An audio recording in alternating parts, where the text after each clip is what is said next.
Top of the morning, top of the week to everybody out there in Facebook live land or live land. We like to call it Facebook live.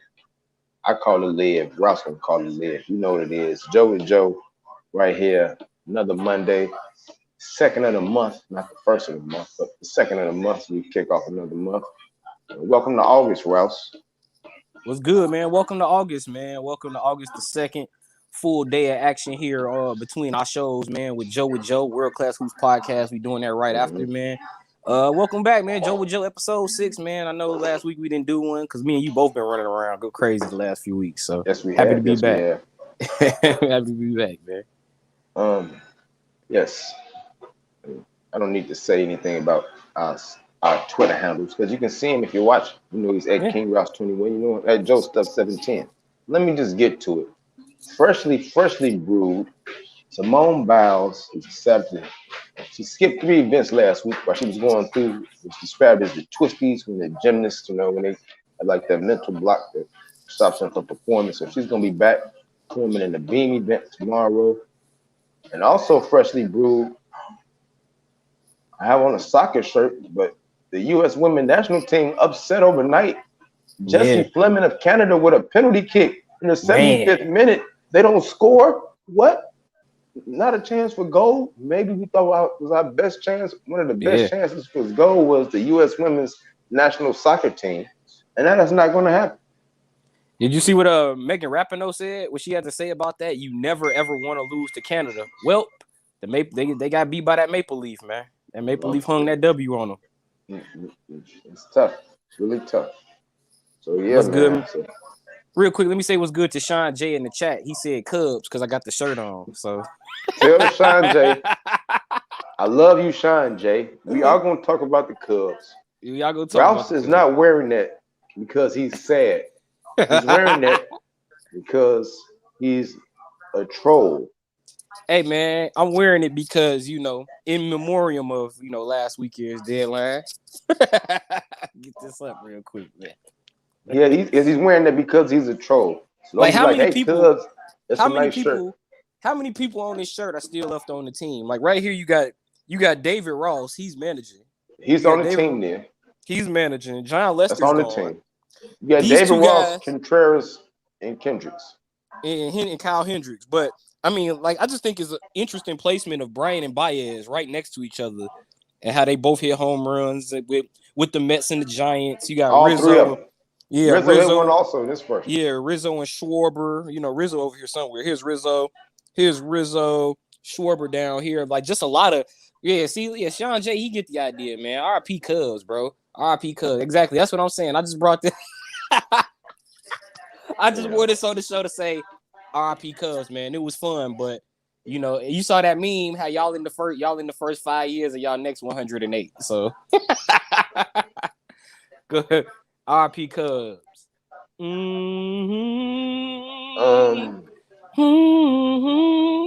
you stop that? Platinum blend to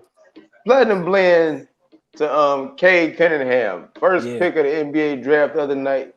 He just seems like a terrifically grounded, mature beyond his years young man. You hear him talk about it as how he has his 2-year-old daughter with him and everything, how he's learning from her just as much as she is from him, just letting her take in the whole moment. Yeah. Really just taking in the whole Detroit vibe, like, hey, I'm ready to go. We're ready to go with Detroit. And I think that's good for the league. You know what I'm saying? So somebody I think is going to be a major star in the next 3 to 4 to 5 years. Probably going to a market that probably needed it in Detroit. So big ups to him. And also big ups to the NBA, which was one of the tougher moments that we watched when they did that in memory of Terrence Clark, who's definitely going to get drafted in this year's draft. Of course, he lost his life to a fatal car accident in California. I believe that was in April during the pre-draft workouts and stuff. So that was like an emotional moment. But like the NBA, they never miss out on things like that. And it was so tear. They had my tears on the edge. Just seeing his family right there and everything, just knowing what this night should have been and could have been for him and their family.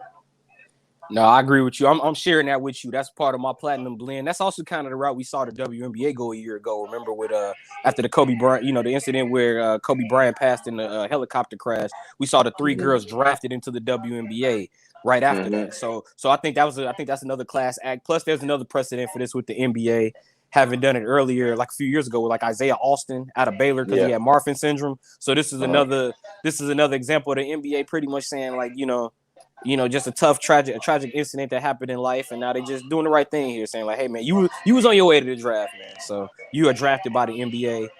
My other platinum blends, I'm gonna go international, man. The Olympics going on.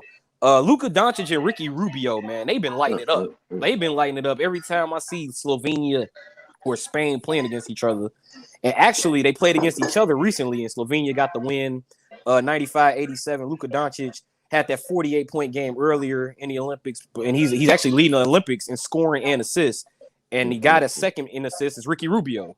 And Ricky Rubio is like 4th in the Olympics in scoring at 21 a game. And he's going up against the USA tomorrow when they play Spain. So shout out Luka and Ricky Rubio. And also platinum blend Rui Mashida, or the women's team of Japan. She tied an all-time record for assists in a single game with 15 in their last game against Nigeria.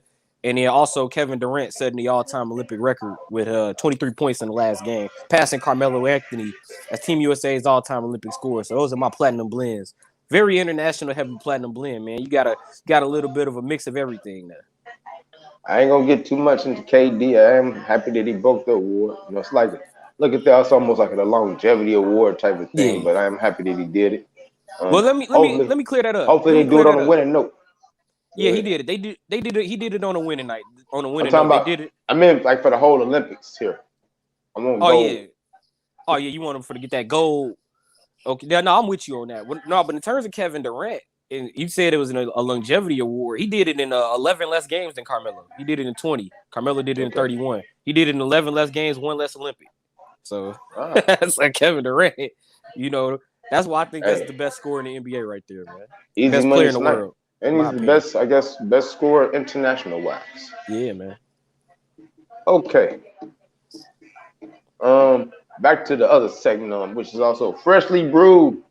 Freshly brewed. Today, I guess in about 7.5 hours, the deadline, the 5 p.m. deadline, or the 5 p.m. start of free agency. All right, it's a new season. Hearing a lot of rumors swirling around about Lonzo Ball, $80 million for 4 years, or maybe 105. We're gonna get to that, Sean.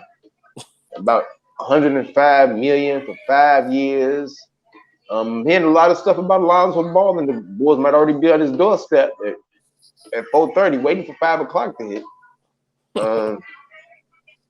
Also hearing a lot about possible Kyle Lowry going to Miami, sign a trade. I've been hearing a lot of trade rumors. That you see on the screen from Sean J. Melo to the Lakers, possibly. I've been hearing that for like 15 years, dude.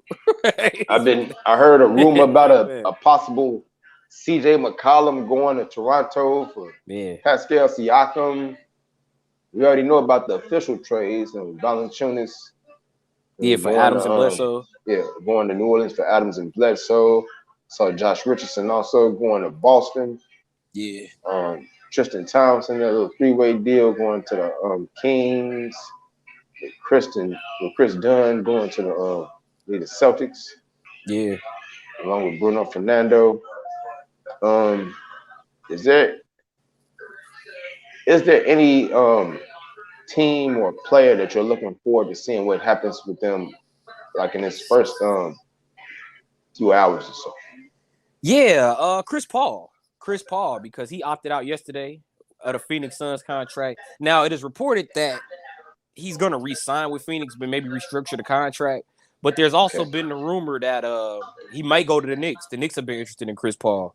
There's also in the Knicks. The Knicks are one of the teams I'm really watching actively because honestly, man, they've been in a lot of they've been mixed up in a lot of guys' free agency discussions. Like there's rumor they may try to trade for Colin Sexton. That didn't happen before the draft. Also, we talked about Chris Paul. I mean, Kawhi Leonard, he opted out, but it's expected very heavily that he's going to resign to the Clippers. So Chris Paul and Derrick Rose, actually. I didn't think I was gonna say Derrick Rose, but Derrick Rose, man, just because one, the Bulls need an option. They need a point guard. Everybody says the Bulls need a guard. And honestly, you talk about Lonzo Ball, man. If you pay him $80 million, you got a situation with Zach LaVine coming up. Yeah. Well, you got to pay him next season. And earlier today, there was a report with Adrian Wojnarowski where he said, "Hey, man, I want to be respected in these talks." I did have a chance to just read that article, and he feels like, hey, I've been very loyal to the Bulls, and now he feels like he's outplayed his contract. Yeah. So players now, in the world of pro sports, and once they outplay that contract, they say, hey, remind that. So yeah, I can see it also being very tough and difficult. I don't know if they'll be able to pay, or if whatever they give Lonzo Ball, they're gonna have to do something to have Zach LaVine's bag ready also. You see what Sean J said? He said Rose to Bulls. I'm gonna be real, man. I know for like the last, I think that's the real last option. 10 years. Yeah, for like the last 10 years, every time that comes up, I'm like, let that go, dude. It's not 2011 anymore. But this is the 1 year. This is the first time. I'm like, you know what? Bring them back. Like that would be a perfect fit, actually, because you need that much. You're gonna need a cost-efficient guard, somebody that where you don't have to worry about Zach LaVine's contract in the future. And then also with Derrick Rose is produced at a high level. However, the Bulls did just draft Ayo Dosunmu. Not sure how much that will play into the Bulls free agency, but I think that will have an effect on it where you could possibly see them looking at a Derrick Rose or a Corey Joseph, or like you said, Lonzo Ball. I just think Lonzo Ball, that's not really very cost efficient for the Bulls moving forward right now. Ayo, I think, is probably going to be like one of those guys that can be the one or two, depending on who's on the court with at the time. Yeah. Also, right now, I'm also kind of feeling like he's probably going to be part of our new bench mob or something next year, depending on how everything goes. Now, of course, the Derrick Rose thing is interesting because he was really playing at a bargain basement price the last couple of years. Playing with Tibbs in Minnesota and then Detroit before he went to the Knicks last year. So it's going to be interesting. 15 million. 15 million? 15 million for 2 years on his last deal. After seeing him perform the way he performed all year last year and into the playoffs, it's going to be very interesting to see what Derrick Rose commands here on the open market. And could that probably fit into the Bulls' plans where they could probably bring in, I don't know, Lonzo Ball and a Derrick Rose. I know Lonzo Ball made $19.5 million last year. Yeah. So the first rumor that I saw really for him was 80 for the 4, which isn't too much of a price jump, but bigger market, moving from New Orleans to Chicago. Don't forget Dennis. Yeah, what about Dennis Schroeder? What's your thoughts? Dennis Schroeder, I saw that. And I did see that he's supposed to be asking for like $150 million for like 4 or 5 years somewhere. I don't know where he's trying to go with that. I will say Dennis Schroeder's a good player. Hey, Philly might pay that out. I could see Philly trying to get a Derrick Rose or a Dennis Schroeder or Lonzo. I could see Philly getting somebody in that backcourt. Also, Philly needs some shooters, and they're gonna have to re-sign Danny Green. It's a pretty good shooters market too. With like JJ Redick is out there. Yeah. It's a pretty good shooters market out there this year. Otto Porter for a lesser deal, of course. You know. I think the whole thing about the Philly situation is the elephant in the room with Ben Simmons. I mean, do you move on from him? I know they've been asking for like a king's ransom back for a guy that just showed you in the playoffs. He can't shoot to save his life. Couldn't shoot to save his life. Damn sure couldn't save the team life. So that's been very interesting to see what they want back. Ben Simmons' contract for the next 4 years is coming out to $147 million. Yeah. For a guy that won't look at the rim when they 2 feet away from the rim. Right, passes out.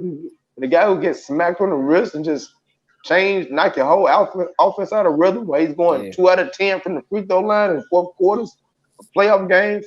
So I don't know what they expect back from Ben Simmons, but that's a very tough thing to even want to move on from, because about a couple of years ago, he was like, man, Joel Embiid and Ben Simmons, nobody shoot the ball 7'2", 280 can shoot like Joel Embiid, and really got a post game to put you in the blender whenever you want to.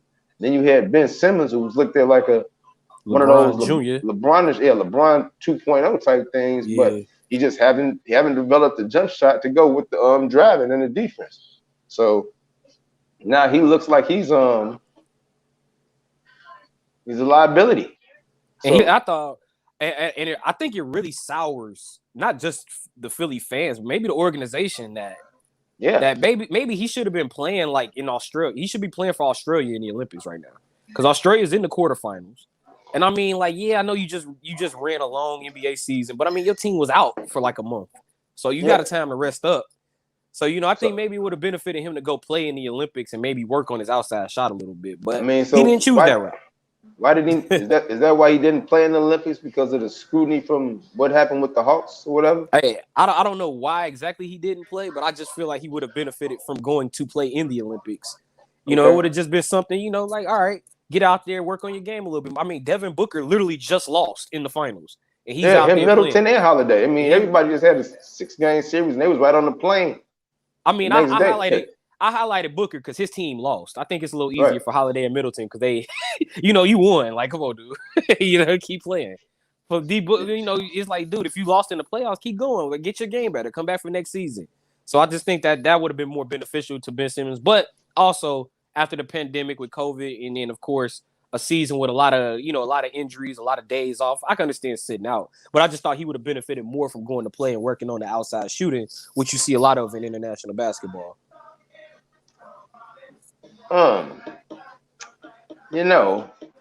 Also while I was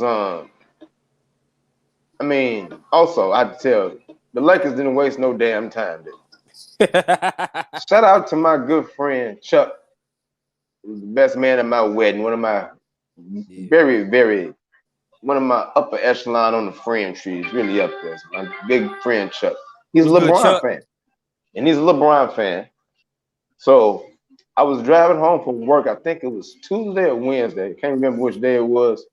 That's when the deal was being finalized. And I had to do like this. My phone, I get them doodle-doom all day, and I'm not really paying attention. You just got it. I looked at it. I'm like, damn, what? Russell Westbrook going well? For who? Yeah. For who? For what? So how do you feel about LeBron James healthy, a healthy Anthony Davis, a healthy Russell Westbrook competing together in the West? I got to be thinking Jeannie Buss right now is probably trying to find all the shooting help that she can to go with this team. They did lose. They did finally lose the potential of Kyle Kuzma. They did lose their starting two guard for most of this last couple of years in Kentavious Caldwell-Pope. They also traded away 6-man phenomenon who they didn't play much in this last series, and they lost against Phoenix. Montrezl Harrell. So how you feel about the Lakers? And man, I was just thinking before I let you go, I was just telling Chuck, I said LeBron has played with some of the greatest players ever. He's been playing with just, and it doesn't stop now. And Russell Westbrook, you could add Russell Westbrook to the list. I mean, Russell Westbrook, in my opinion, if you gave him a title in his prime, probably top 5 player all time. I mean, the dude has averaged a triple-double 4 times. Even LeBron hasn't even done that once. So it's like, Russell Westbrook, I think, is one of the best players ever. One of the greatest talents to ever grace an NBA court. However, when you look at this as a team fit, I thought the Buddy Hield trade was better because this same package was on the line, was supposedly going to be, it was going to be Harold, Kuzma, and KCP for Buddy Hield. And I thought Buddy Hield would be a much better fit around LeBron and Anthony Davis because you get the outside shooting. Now, Russell Westbrook gives you another superstar, but the question is, what do you do with Russell Westbrook when LeBron or Anthony Davis is dominating the ball? Because Russell Westbrook, as much as I love him, he is a guy that he kind of needs the ball a little bit to be effective. His outside shooting has not really improved in his career the way you would think. I think that's really the only thing that's holding him back from probably being one of the best on talent, on the floor talents ever. That's the one clear on the court flaw with him is that he can't shoot the ball as well as maybe a Dame or Steph, or hell, sometimes it's even maybe as a Brent Forbes, somebody that's just a 40% shooter. So if Russell Westbrook can get his outside shooting going, that will be key. But I think the Lakers in the offseason, you're going to see them in that shooter market. You're going to see a lot. You might see Danny Green come back. You might see J.J. Redick. You might see them go nab a Otto Porter. I think you're looking at the Lakers possibly trying to nab a lot of shooters to put around these 3 guys. And like Sean J was also mentioning, maybe the banana boat, maybe get a Carmelo Anthony. Also, I don't think they're going to be out. quite out of the Buddy Hield sweepstakes just yet. They might just have to find out another way to pull it. Another thing about Westbrook going there, think about what you said about the offense and who needs to. This might even be a benefit here to LeBron that he doesn't have to get everybody involved all the time. You can have Russell Westbrook do that some of the damn time. You know, I ain't got to get I don't know who else is going to be the team, how it's going to be constructed. But if you got a spot up shooter, now you got Westbrook that can penetrate and hold the ball and get that man to get those shots for him. If you got a big who isn't that skilled as AD, maybe I can get Westbrook and get them the easy lobs or some putbacks or whatever. So I think there might be something that's beneficial to LeBron and maybe Russell. And as long as they realize that, hey, we're a little bit longer in the tooth, we still got the brow. We still got a real matchup problem with the brow. So I think this might be pretty well. Like you said, the shooters market is going to be open, and they definitely probably going to be in the market looking for all kind of shoots. You know who I would absolutely love to see go to the Lakers, but I highly doubt it will happen because that dude's gonna get his bag.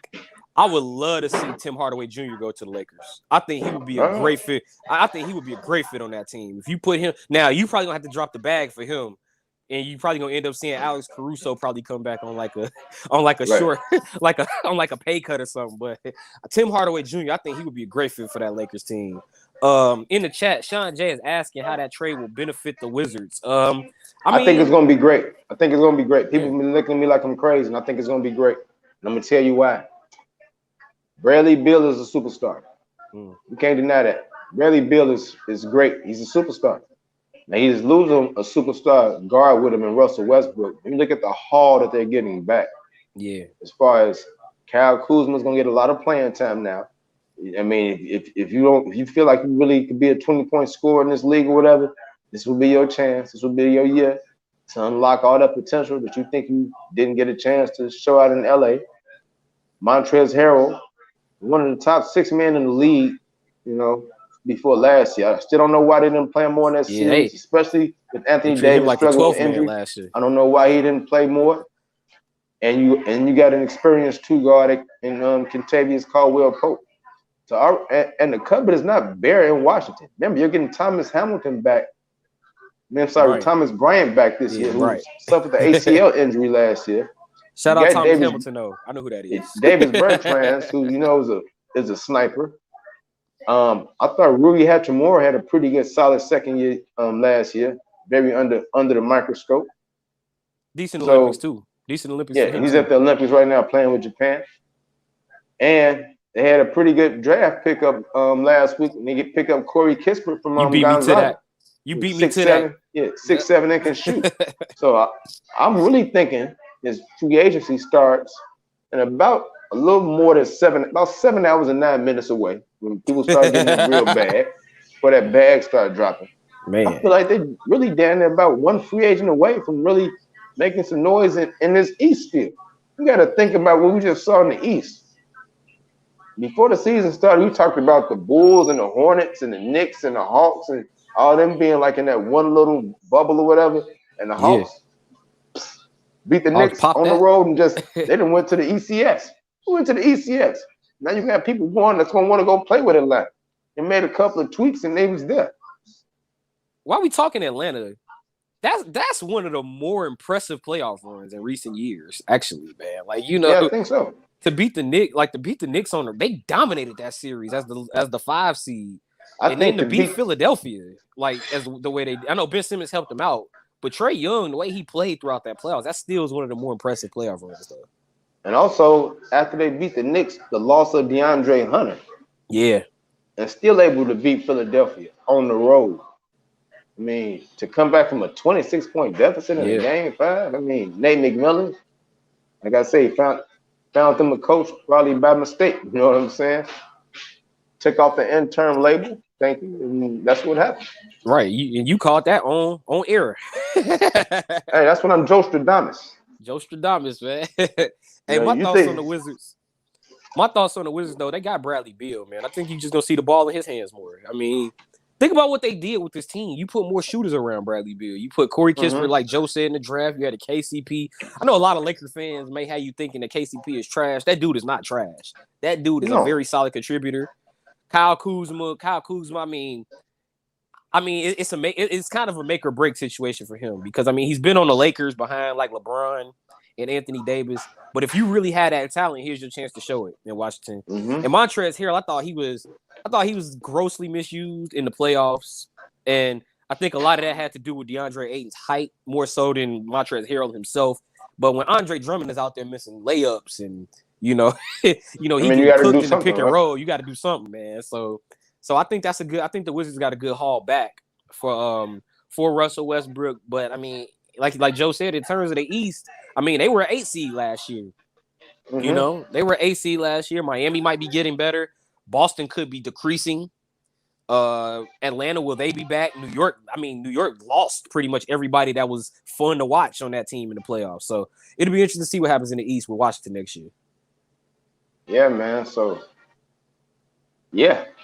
I really. think the other thing about that, you was thinking Buddy Hield could have went for 3 players. Yeah. I was also thinking like, wow, just on the competitive level, I don't know who would feel be better between Buddy Hield and Russell Westbrook. I feel like it's like 2 different skill sets. Very. Buddy Hield is a sniper, he's a scorer. And we know Russell Westbrook and his all-around talent, being one of the most athletic point guards in NBA history to ever do it. We know he's a dog on the competitive side. So that was almost like, wow, those two, almost had the same package. Yeah. I think the Lakers probably, to me, I think they made a good decision because it's going to be easier to find shooters than it is going to be able to find a guy like Russell Westbrook. I totally agree with you. That's why when they made that trade, I knew what they were doing when they made that. It was like, we going to jump ahead of everybody. Where it's like, you know what? We're not even about to play games with y'all. We gonna get a star. Yeah. Y'all quickly. Before the draft even starts, we getting our start. Speaking of the draft, Cade Cunningham went to Detroit.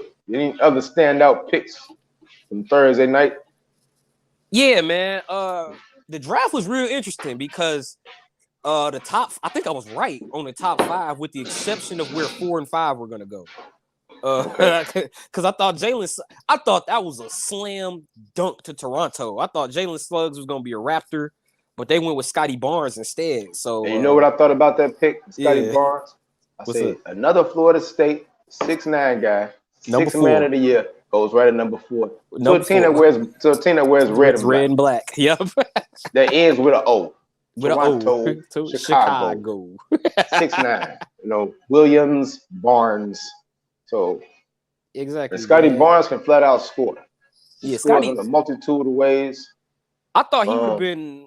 I thought Scotty Barnes would have been further down the board though, just because I thought teams probably were scared off because of what happened with Patrick Williams with some of the injuries a little bit, knowing like the upside versus immediate impact argument. Toronto said, "Nah, bro, we'll wait it out. We'll wait it out. Come on, Scotty. Yeah, we'll wait it out, bro." It's the whole thing about draft now. Potential. Look at kids that are 19 and 20. Yeah. You feel like you got the right coaching staff and the right people to develop these kids. Hey, 21, 22, 23. When they're looking for that contract, hopefully they'll be developed and be ready to step into that next role. Yeah. See, what you mentioned, remember you mentioned what you said earlier about CJ McCollum. And I thought, now that you mentioned that might be why they passed on Jalen Suggs. If they can make a trade for Van Vliet and CJ McCollum and like once again, not have to develop Suggs, and you can just go right into having that scoring backcourt of CJ McCollum, who honestly probably should be an all-star, but Western Conference.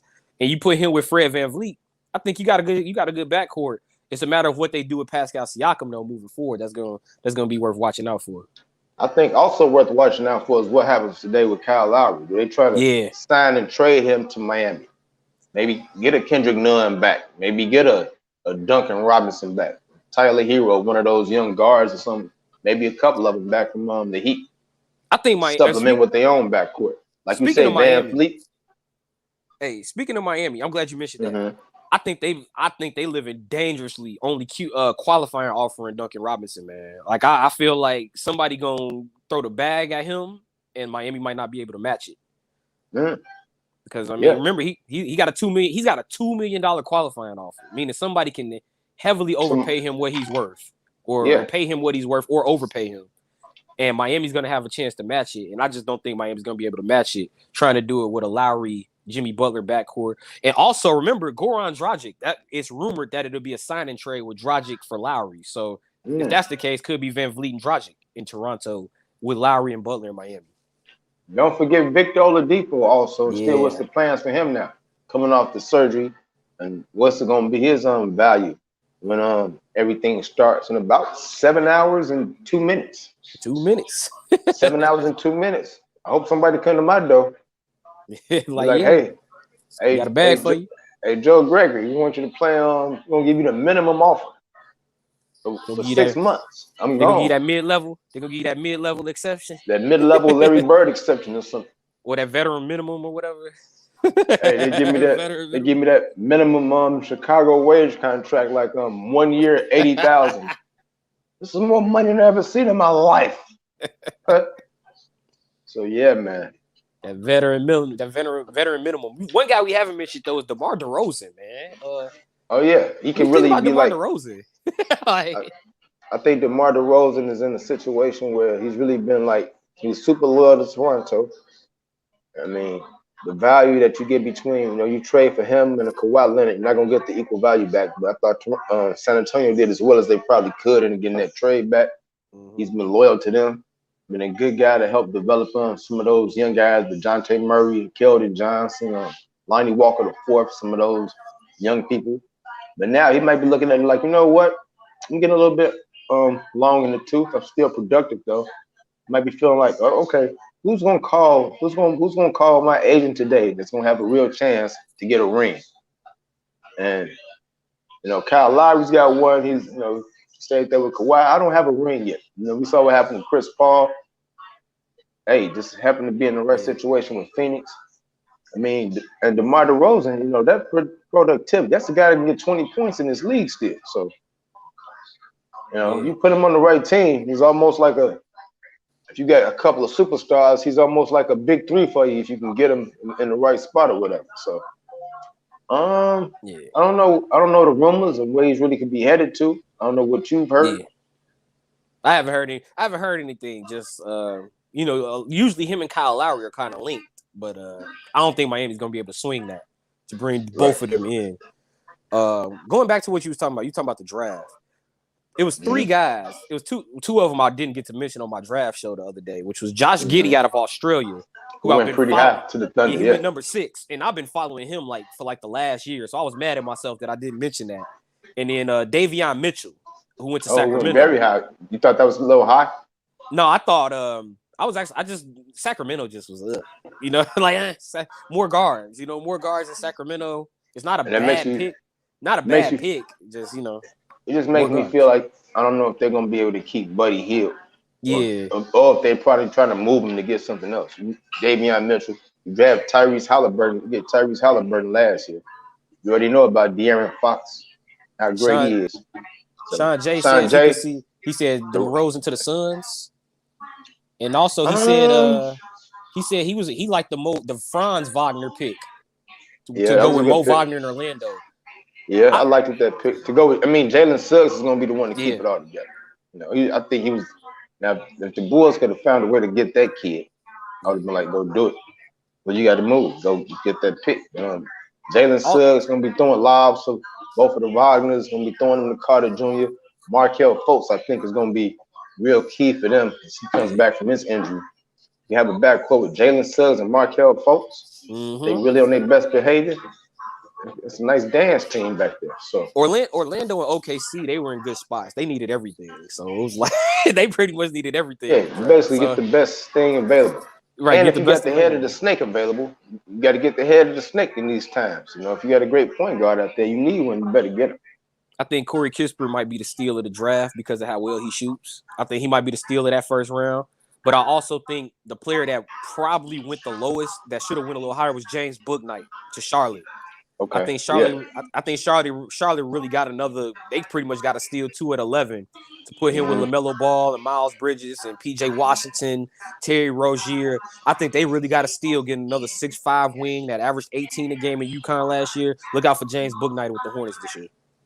Just the way the league is going. Talk about these wings, man. How many wings can you get? You almost can play 4 wings in a big, or in their case, You got a point guard who's got wing size and LaMelo Ball and put 3 other wings with him.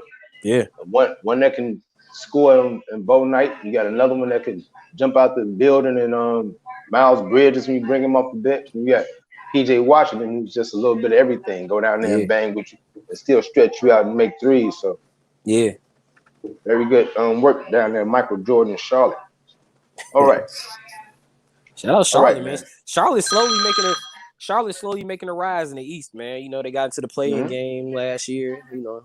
But, you know, LaMelo won Rookie of the Year. You add Book Night. So look out for the Hornets, man. They might sneak in this shit. All right, man. Let's go ahead and get into it, man. All right, man. Chicago Cubs are in the fire sale, man. They had a fire sale. Why you gotta laugh? Every time you think I'm here to entertain you? I mean, yeah. You think I'm here to be fun? You think I'm here to crack jokes? Yes, that's what we doing. We doing a show, ain't we? Like Polo G says, do it sound like I'm kidding? All right. I don't know, but people said I used to look like kids, so I guess that's why I kid around so much. You don't have a fade, Chris. You can't look like kid. I got the same complexion, but you ain't got no hair. I ain't never gonna have no hair either. My hair don't grow that much. Cubs trade Anthony Rizzo to the Yankees. Trade Javier Baez to the Mets. Trade Craig Kimbrell to the White Sox. And last but not least, trade Chris Bryant to the Giants. So you said that was Rizzo.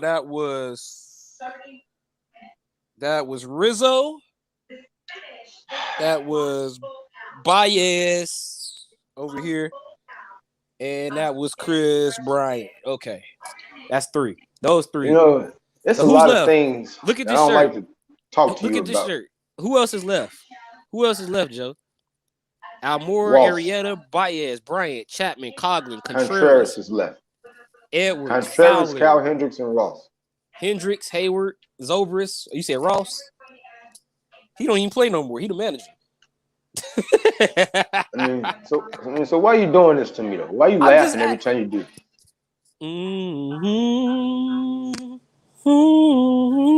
Now you're gonna give me this church hum.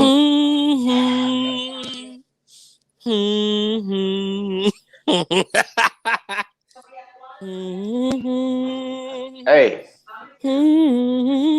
with all due respect, after the 11-game losing streak, I think this was inevitable, that the core was going to be broken up. Thought they could have saved it if they could have played a little bit better down. Maybe we went to save 2 or 3 games of the Brewers or the Cards, or 2 or 3 games with a wild card, maybe a chance to make one last run with this core. But once they lost 11 in a row, it was time. I think we knew these moves were inevitable. Probably expected. No, it's not funny, Sean. Yeah, Polo, he is a White Sox fan. It was just inevitable, man. Couldn't keep this core around any longer. It's time to start paying guys. You're gonna have Javier Baez. It's gonna be up for a lot of money in the offseason. Gonna have Chris Bryant, who I thought they would probably keep around and try to rebuild around him. See, that's what I get for playing. That's what I get for playing for so much. Yeah, so you take yourself off the broadcast. Stop playing so much, man.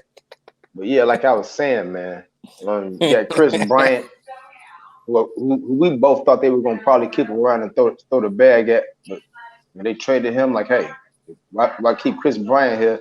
Who knows? We finna start rebuilding. We might as well get everything we can and get as many more prospects as we can. So they move on from Chris Bryant, move on from Baez, they move on from Rizzo, and they move on from Kimbrell. They get some nice prospects in return. Some guys I've heard good things about, Pete Crow Armstrong and Bryce Bell, who they got in the Jock Peterson trade from Atlanta. Madrigal from the Sox. We have seem so hurt. Baseman of the future. Yeah, man. What's next? The question, I think that's the real question, man. What's next for the Cubs? Sean J has the right question. What's next? Because honestly, dude, me and you talked about this like that day. Like literally, me and you were together, and we talked about Baez might be traded. I didn't even make it around the corner before Baez got traded, bro. I didn't make it around the corner, and Baez was traded. Then later, Mm-hmm. Chris Bryant got traded, and me and you talked, and I was like, "There's no way they let go of both of them." And here we are on Monday, and both of them are playing for the Mets and Giants. So what's next for the Cubs, man? What's next for the Cubs is basically this is a 2-month audition. Yeah. Today is August 2nd, and then September will be end of September. The season will be over. So now it's just an audition. We'll have a lot of kids here playing. Ortega and all these other. I don't even really know the roster right now like that off my top of my hand. Right. Like Who's even on this year, team now, dude? to even be on this team, but it's gonna be a lot of players right here. Gonna get a chance to play a lot. Yeah. Paulo saying getting them young guys ready. I don't know what they're getting them ready for because we still gonna need a superstar or whatever, or some front line people to try to get back in the race. You look at what the Brewers and the Cards did. They still playing for the division, and the Brewers right now look like they can have a stranglehold on this division for years to come. When you look at their pitching staff, especially even more than their offense right now, but they still got some weapons on offense. Then they add Adames from the Rays to get them even another great fielder, and Escobar from the D-backs. So they look just stacked right now. They would be my winners really for the trade deadline. But yeah, as far as the Cubs go, it's all about rebuilding. It's about rebuilding and beer and whiskey and whatever hard you want to drink when you watch them. Don't have any expectations for the rest of this year.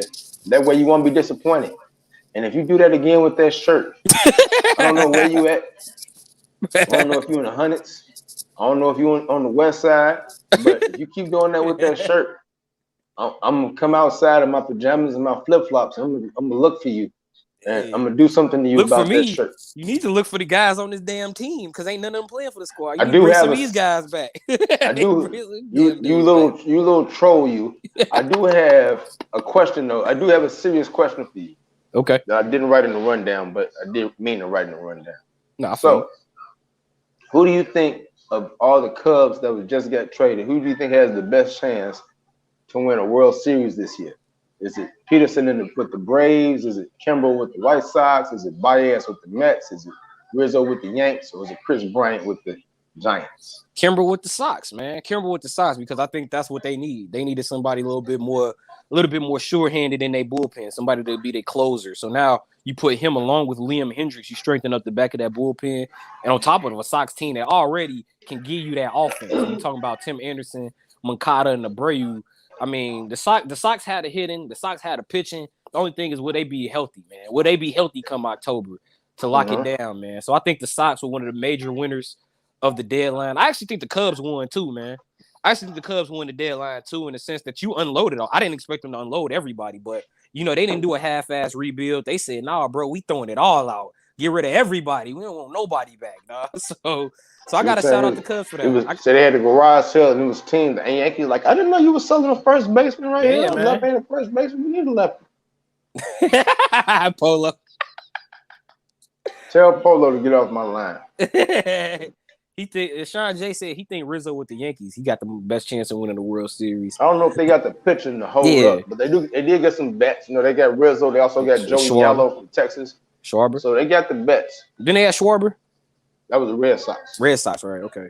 I knew it was in the East though. See, that's just it, man. That's just it though with the Yankees. Ain't they like third behind the Rays and Red Sox? So it's gonna be a stretch for them. You had Rizzo and Gallo to Aaron Judge and Stanton. You basically trying. Hey, we knocking the ball out the park. Yeah, we got a lot of chances to knock the ball out the park. So that's what they basically trying to do to you. White Sox, man. I think the White Sox got of the guys. They got somebody from the Cubs. I think the White Sox got the best bargain. They got Kimbrel from Madrigal, who's been hurt. So I mean, I would have liked to seen them keep Madrigal, but he's been hurt. So I understand why they traded him. Some of them other teams, man. The Giants are behind the Dodgers. The Giants, Dodgers, and Padres. That's like it's like the three best teams in the National League all fighting in one division, 5-game bubble or division or whatever. Right, and they got to play each other 19 times. So I don't think so for the Giants. Yankees are behind the Red Sox and Rays. So and then Baez is on the Mets, and the Mets haven't been that good. So I mean, my answer to that question is. So I'm going with Kimbrel. Kimbrel, dog. I want to say the Giants, But I don't know if I can say the Giants, especially after the Dodgers pulled off that trade to get Scherzer and Turner. I think they're going to be very formidable. Polo saying Rizzo won't be that good in New York. He's already been good, Polo. Right, he already good in New York. First day, so I don't know. He already good. He had a whole run. So I don't know. Hey, shout out all them Cubs, man, hitting home runs in their debut. You know what I'm gonna go with? I'm gonna go with the Mets in this. I'm gonna go with the Mets. Right now, I'm going with the Mets because they already have first place. You know, I think it's gonna be a fight trying to hold off the Phillies and the Braves after the moves that those two teams made. Yeah. But they're already in first, and they possibly could be getting Jacob deGrom back in September, which is only going to do something. But you get the best pitcher back in baseball, and that can't be detrimental, can it? So it's also I'm gonna go with the Mets, barely over the White Sox. It's also beneficial for the Mets that the Braves are without. Wait, what is he damning for? What are you damning for? Because Rizzo hit the homer. Because Rizzo hit the bomb the other day. He already good. That was 2 days ago. He should have already known that. I don't know what's been so busy going on in his life that he didn't already know that Rizzo smacked the home in his first. I guess that's an appropriate time to put that up. I'll deal with him later. Is this you an got appropriate what's time in your cup? You got that up too early. You got that up too early. Too early. You got that up too early because we already know what's happening tomorrow night. Madison Square Garden. The battle for New York hip hop supremacy is happening. Yeah. Dipset versus the Lots. You feel the 8:30. You feel the people in. I'm gonna go take a step away for a quick moment. I'll be back in a second. Wait, you feel the people in like feel a blanket. the people in. I'm still here, but you feel the people in. I'm feeling people in. I don't know what he's done with this icon he's got. He's just a stick figure now. The latest verses is matching up two of the prime hip hop groups in all of hip hop, but especially in New York. Harlem-based Dipset, Yonkers-based Locks. It's going down tomorrow. It's gonna be pretty epic. I think it's gonna be amongst one of the best verses that they've had, up there with the Isley Brothers and Earth, Wind and Fire, up there with Method Man and Redman, up there with Premier and RZA. I think this is gonna be one for the ages here. So I guess who everybody who's in the chat, I know right now we got Sean J in the chat. I know we got Polo in the chat. I guess Rouse will be chiming in on this also. I mean, I want to know who you got. You want to know who I got between Locks and Dipset? I got Dipset, dog. You know, I'm around with Dipset, bro. Like, and I've been talking and word on the street, like everybody I've talked to, I almost feel like that the Locks are really probably like if this was a football game, I guess people would be picking the Dipset by a field goal here. Picking Dipset by a field goal? From what I've heard on the streets. And here's the thing for me, my good guy Stubb, I thought he had a very good comment on this when he was talking about it. I saw one of his comments and somebody was talking about this the other day. But those club bangers, you see Polo telling us he's got the Locks. The club bangers, you might go with Dipset, but with the underground stuff, you might go with the Locks. You told me that too. You told me that the other day, actually. No, when you got that boy, you know, they got some things, you know. The Jules Santana, you know, his first classic song he did by himself and everything. Dipset anthem, you know what I'm saying? So Dipset. Ballin'. You know, they got that stuff. You know, they got some stuff that you've heard in the club, but you know, like saying the Locks got that grimy stuff. Polo, don't play with me. Polo, don't play with me. You know you had a pink shirt or a pink jacket. Yeah. I know you said you was wearing pink when they came out. You don't have any pictures. I got a pink polo. You don't have any pictures, though. They on Facebook. I want to see these pictures. Go to 2009 Chris Rouse stuff. It's on there. You should be able to repost it now. I don't feel like doing that. I mean, I don't like doing that. If your mother can still find pictures of you when you're like 3 and 4 and 5 years old, that's my mom. She's also picking a lot. So you can find pictures of you when you're 4 and 5 years old. You damn sure got some pictures of you in this pink lemonade. Hey Sean, I got the Steelers, boy. Hold Black on. and gold. Steelers. Who cares about that? Sean, tell Sean this. Sean, we don't pick exhibition games here. I gonna pick the Hall of Fame. We don't pick exhibition games on Joe with Joe or students of the game. We don't pick come that. on, man. Hey, give We me don't. one. All right, give me one bold prediction on Cowboys Steelers. Like the Steelers will win 35. We'll lead 35-3 at the end of the fourth quarter or something like Tony Pollard gonna have 2 carries. That's my bold prediction. Tony Pollard gonna have 2 carries. Two carries. Now, before we get back on hip hop, because I don't know how Sean J tried to take us down this dark road.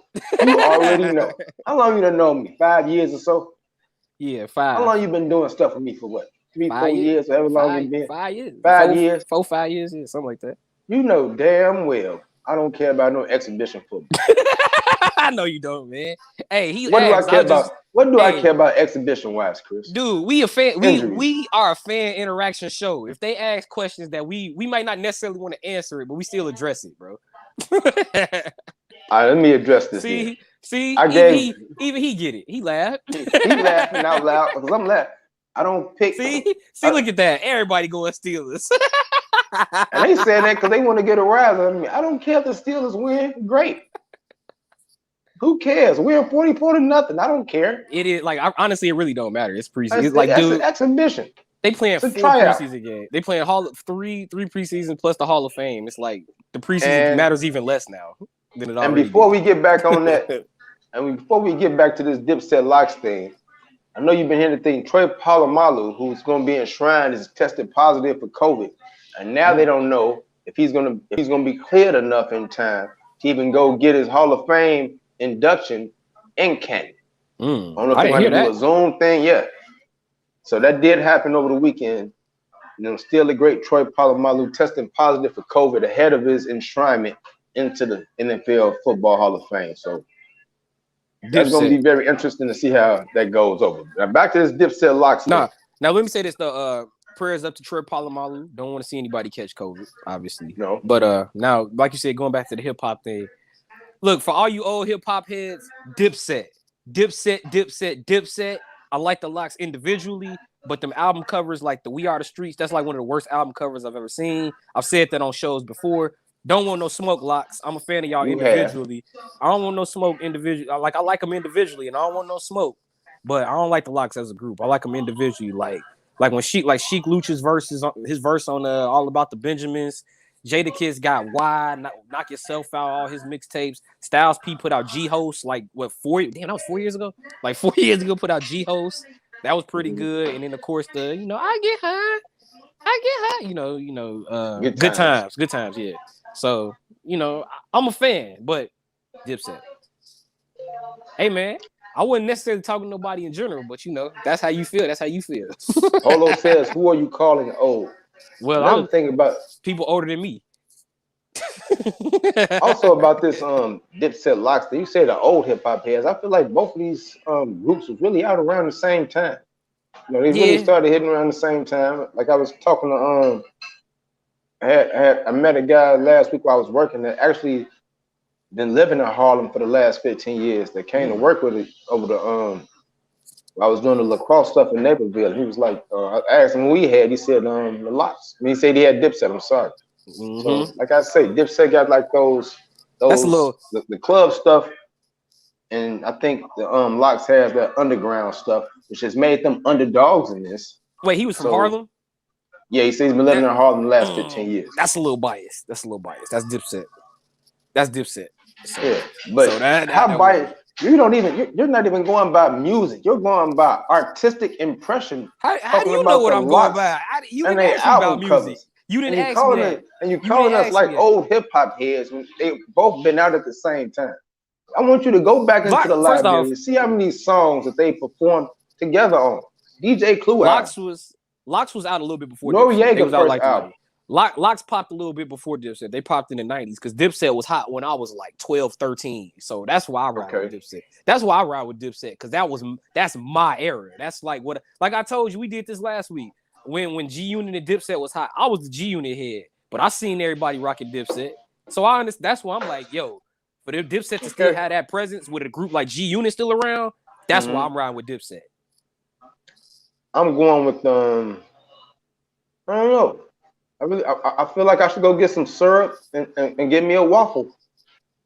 And I think Sean J just said the best thing right there about the verses. It depends on the what songs they do. Right. It always depends on what 20 songs they pick.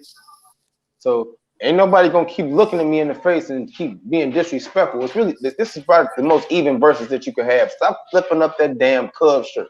I'm gonna come do something to you. In my champion flip flops, I'm gonna come do something to you. He said I wasn't old enough to form an opinion. But look, maybe you too old to form an opinion that you so biased you can't see the younger stuff. You ever think about it that way? Hey, both of them got 20 bangers, but like Sean J said, I just want to see which 20 bangers they're gonna use. Locks might surprise some people. You don't see the Locks being the underdog in too many groups, but people really got them being the underdog here. It might surprise everybody. The thing the thing that's always bothered me about verses is you get to use your features. Like if it was your song only, Dipset will watch the Locks, dog. But because you get to use features, it's like the Locks. It's like, all right, I see why this is even a versus. Because I just feel like if this has to be a Jadakiss featuring or Jadakiss, Sheek Louch, Styles P, or it has to be, if it doesn't have to be a feature, then yeah, I think Dipset wins it. But because of the features, I mean, like Jadakiss got verses all over the world, dude. So it's like, so of course the Locks gonna be in it. They gonna have a shot. But if you're talking about songs actually made by said artists, I'm rocking with Dipset. And that's gonna be the thing with like I thought Scarface had a very good, interesting thing about. They was asking him about verses, and he said the only person he'll do the verses with is Ice Cube. But he also said that would be fire. Actually, I've been there. That's the only person that can match up with Scarface, and that's the only person that probably can match up with Ice Cube. That's why I think it'd be great. But he says Snoop could be in there too. Snoop could be in there. Snoop can definitely go, but as Scarface said, he would like to do it. He would like to play all the Ice Cube stuff, all his favorite Ice Cube stuff, and then Cube on the other hand would have to play all the best Scarface stuff. I like that. That would be a pretty different format. Hey, imagine like all the Scarface you would hear. You would hear Mr. Scarface is back. Guess who's Bizak? Man, never seen a man die. Like you get a lot of fire Scarface, and then the one they had together, Hand of the Dead Body. That would be decent too. Like that'd be fire. And also Game Over. Yeah. What you talking about, Polo? I know my rap. Also, check out. I want you also to recommend to go check out the Drink Champs with Scarface. That was really a fire. Drink Champs might be one of the better ones I've seen. Yeah. But also, people look at the verses and they say, "Hey, the verses is not a competition." I say, "Well, why the hell they name it verses?" Verses, right? I like both of these groups. It's gonna be cocky. Locks might surprise some people. I think they might have a great playlist and they might surprise people. Shout out to Sheek Louch, even if Chris don't like you. Shout out to Sheek Louch. Whoa, that's disrespectful. I ain't never say that. I ain't saying like I said I liked his verse on All About the Benjamins. One song. Yeah, I liked his verse on All About. I just don't like the Locks. I don't like the Locks as a group. I like them individually. They give you verses. They give you good guest verses, but I can't sit through a lot of Locks songs, man. That's just me. Okay. We're not doing the cup yet. Not until you tell me about. By the way, he was referring to Scarface's interview with this 2.5 hours. So yeah. Thank you, Polo. Now, did you get a chance to listen to this Royce the 5'9" Lupe Fiasco thing yet? I did not. I did not get a chance to get into the Royce Lupe Mickey Factz situation. The most information I have about it is what you told me at Justin's baby shower on Saturday. So, so I'm gonna let you have at it. I thought Lupe Fiasco made a great song called "Silence of the Lambda." It was basically calling it was a great song, dissing Lupe, whatever. But when you talk about "Silence of the Lambda," who's the most famous Lambdas? Revenge of the Nerds, right? Revenge of the Nerds. You ever seen Revenge of the Nerds? Lambda, Lambda, Lambda.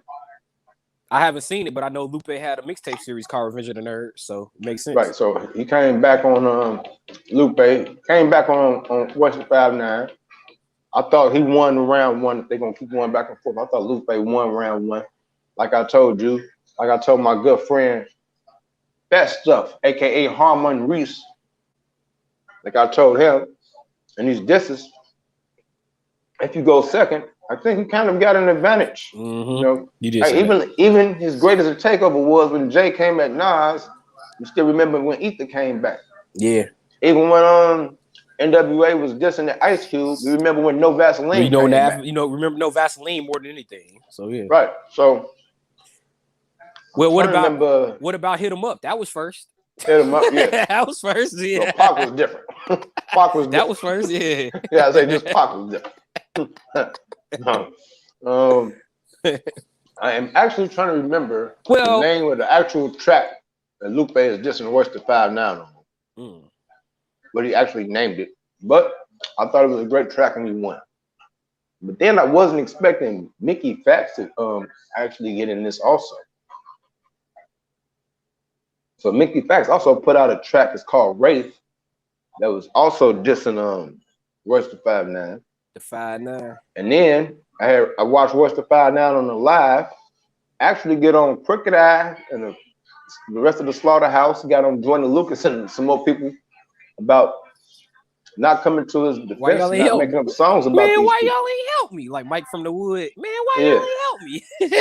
Which led to a very funny interaction, a very funny call to Houston rap legend Bun B, Port Arthur rap legend Bun B, who was like, man, I like both of y'all. I like Lupe and I like you, man. He said they probably ain't getting in because they probably feel like it's a fight that you don't really need help for. I also don't think they want Lupe spitting the dictionary at him. So, yeah. But it's a great battle. I don't think they Bun B, you bun C. Yeah. You ain't got no bread. All you got is buns, B. Like I see Lupe doing that like 4 different ways, G. Lupe take your name and flip it like 5 ways, G. No, thank you. Like, that's why Bun B like, I ain't in this. I messed with both of y'all. Heavy, no, thank you. So I think it's gonna be great. But the Mickey Factz of the Wraith song is pretty underrated. That might be the best. He might have dissed Royce the 5'9" harder than even Lupe did. So this week I'll be on the lookout to hear something from Royce the 5'9" responding to both of these cats. And now, what's in your cup? All right, well, we're gonna see then. Now I've been jumping the gun. I've been jumping the gun all day, man. Why you jumping the gun? Yeah, I've been jumping it. You know why you jumping the gun? No, I'll tell you why you jumping the gun. Wow. 2 reasons. Why? One reason, because you 17 years younger than me. You got energy. And 2, you jumping the gun because of 3, what you just really want to do to me and all the Cub fans when this hideous shirt that you don't need to be wear a white t-shirt. I didn't got Take that shirt off before we do this next show and just put on a white. It got a lot to do with it because you're trying to make fun of us. Oh, I'm gonna take this. You keep pointing out, you keep doing all this and doing all that. Then you laugh. You don't want me to. This the shirt you don't want me to wear? I just want to make sure we on the right page. This the shirt, right? This the one you don't want me to wear with like 3 people that's still on the team on it. And you and your little cynical ass laugh that you don't mean. It's ridiculous. Why? A World Class Hoops podcast coming up in 30 minutes after we finish this show. For everybody tuned in. So World Class Hoops podcast, check that out. We got another episode, all basketball coming up. But what's in the cup? What's in your cup? What did I see interesting this week? I don't know. Yeah, honestly, I don't really have nothing this week. I mean, I don't have one. Yeah, I wasn't gonna come at the Cubs this week because I was like, I understood what they was doing with the trade deadline, so I got it. I figured I totally understood what they were doing, so that made sense to me. So I mean, nothing really to talk about there. I can't really think of anybody that did anything too stupid in sports this past week. So it's like I almost want to put Sean Jarrett in the what's in your cup for that Cowboys. You're not predicting no exhibition games here. Hey, people always try to get under my Cowboy skin. You just mad because y'all my Cowboy skin till September the 7th or something, like right before the Tampa Bay game. You're not gonna get in my Cowboy skin right now. I'm trying to raise my iron. You just mad because the Cowboys went 8-8 and the Cubs got a, as you would call it, leaky ass front office. That's all you mad about. You mad. That's all that is, man. You say we doing a World Class Hoops podcast in 30 minutes? 30 minutes, man. I'll be wherever you at in 10 minutes. And be back where I'm supposed to be at in 10 minutes. And I don't know if you're gonna be looking the same. I come over here. Yeah, man. Thank you to everybody for tuning in. Sean J, Polo, whoever else gonna see this. It's gonna be streaming on all Everybody. platforms. It's gonna be on Anchor. It's gonna be on Apple. It's gonna be on Google. It's gonna be on Spotify. It's gonna be on YouTube. It's on the Facebook. It's on your Dear Facebook. It's students, on my Facebook, on your Facebook, just go to YouTube, like Students of the Game Chicago. In parentheses, at SOTG Chicago. You can find it. Check it out. Mm-hmm. As my man Ray Flores would say, check it out. Check it out. Yeah. All right, Yeah, man. But it's been a pleasure, like it always is. Guess we'll see y'all next Monday with another Joe with Joe. Don't know about Students of the Game yet this week. I'll let y'all know about our availability. But yeah. Yes. Till then, man. Thank you for Chris Rouse for always joining me. He just here to really make fun of people.